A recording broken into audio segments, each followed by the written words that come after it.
بارے میں ایک اور سوال آیا ہے کہ آپ کی ایک ویڈیو سنی ہے، وہ فرما رہے تھے کہ ہم موجودہ سیاست کا حصہ نہیں بنیں گے، لیکن جب خلفائے راشدین والی سیاست آئے گی تو سب سے پہلا سیاستدان الیاس قادری ہوگا۔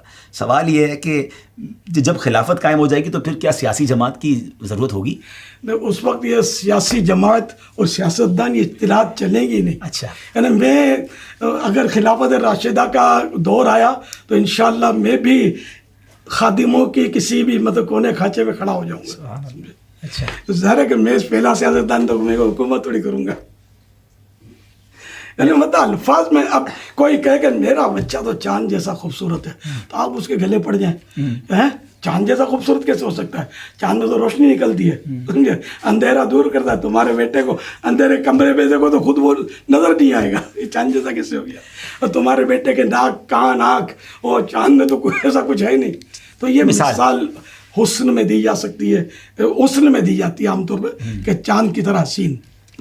تو اسی طرح یہ کہ ایک مبالغہ ہے یا ایک مثال ہے یا ایک اپنے جذبے کا اظہار ہے کہ اگر خلافت راشدہ والی حکومت آئی تو پہلا سیاستدان الیاس قادری ہوگا۔ یعنی اب وہ الیاس جو ہے کہتا ہے میں غیر سیاسی ہوں، وہ کہے گا کہ نہیں اب میں غیر سیاسی نہیں ہوں۔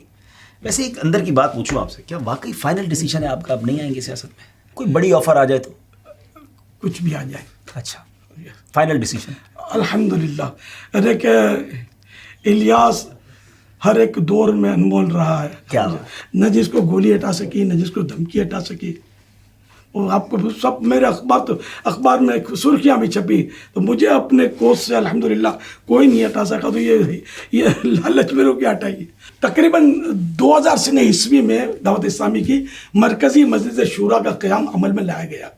اس کے سال 2 سال کے بعد ہی الحمدللہ میں نے مرکزی مجلس شورا کو ایک تحریری پیغام دیا تھا۔ اس میں یہ عرض کیا تھا کہ اگر تمہیں کبھی دعوت اسلامی توڑنی ہو نا تو صرف یہ کام کرنا کہ یہ اعلان کر دینا کہ ہم سیاست میں آ گئے ہیں، تو دعوت اسلامی خود ہی ریزالو ہو جائے گی، ختم ہو جائے گی۔ ہم نے شروع سے ہی سیاست کا ذہن ہی نہیں دیا قوم کو، ہم نے مسجد کا راستہ دکھایا۔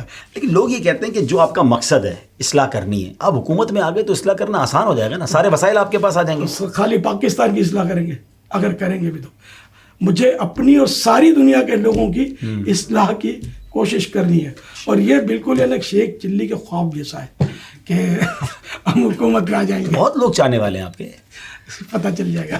اچھا، ایسا ہے؟ دیکھو بندہ ایک بار بکتا ہے، اور میں بکا ہوا ہوں مصطفیٰ کے ہاتھوں میں صلی اللہ علیہ وسلم، تو اس کریم کے ہاتھوں میں بک کر کیا میں سودا کینسل کروں گا؟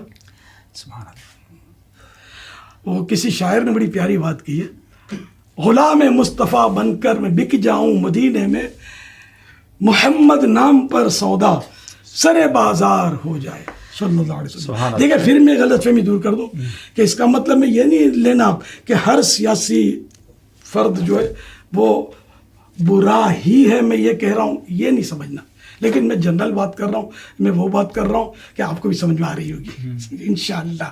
لکل فن رجال، کہ ہر فن کے مرد ہوتے ہیں، تو ہر ایک کا اپنا اپنا فیلڈ ہوتا ہے، سمجھے؟